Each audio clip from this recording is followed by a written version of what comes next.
aunque en varias oportunidades desde el Polo hemos tenido la oportunidad de definir los criterios que hemos defendido desde que nos fundamos como partido político en lo que tiene que ver con el derecho a la protesta, es importante volver a reiterar algunos de esos criterios. En primer lugar, y frente a la coyuntura del paro nacional, el Polo respalda las movilizaciones pacíficas y públicas convocadas por el Comité Nacional de Paro. Movilizaciones históricas. Hay veces se nos olvida esto y se trata como si fueran cualquier tipo de marchas. No, lo que hemos vivido en los últimos 3 meses es algo histórico para este país porque han sido movilizaciones masivas. Nada que unos pocos estén bloqueando la movilidad de la mayoría. Esto es histórico lo que ha sucedido en los últimos meses desde el 21 de noviembre. Así los amigos del gobierno insistan en desconocerlo, creo torpemente, porque esa es otra de las equivocaciones por parte del gobierno de Iván Duque. En segundo lugar, rechazar los actos de violencia y de vandalismo y los actos de unos pocos.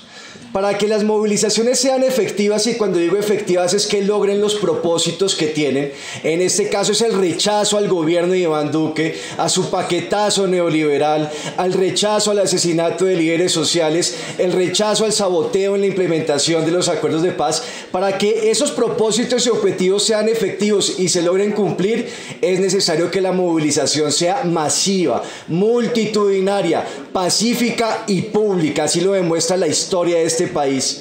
Los actos de unos pocos, incluso que algunos puedan considerar como una especie de actos heroicos o que acudan a la violencia o al vandalismo, no sirven de nada. Es más, le hacen un inmenso daño a la movilización social.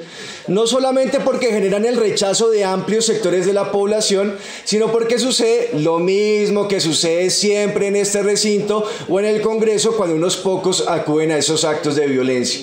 Que los amigos del gobierno, quienes piden arbitrariedades y quienes piden el uso de la fuerza contra el derecho a la protesta, utilizan y se aprovechan de los actos de esos pocos para deslegitimar la protesta.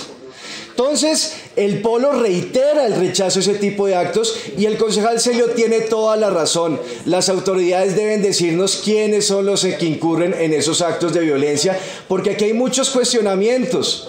Por ejemplo, yo reitero el caso del ICETEX, el vandalismo contra el ICETEX, en donde la misma policía reconoció que habían 2 integrantes de la policía haciendo parte de esos desmanes. Entonces, eso se tiene que aclarar y reiteramos, el Polo Democrático Alternativo rechaza ese tipo de actos de violencia.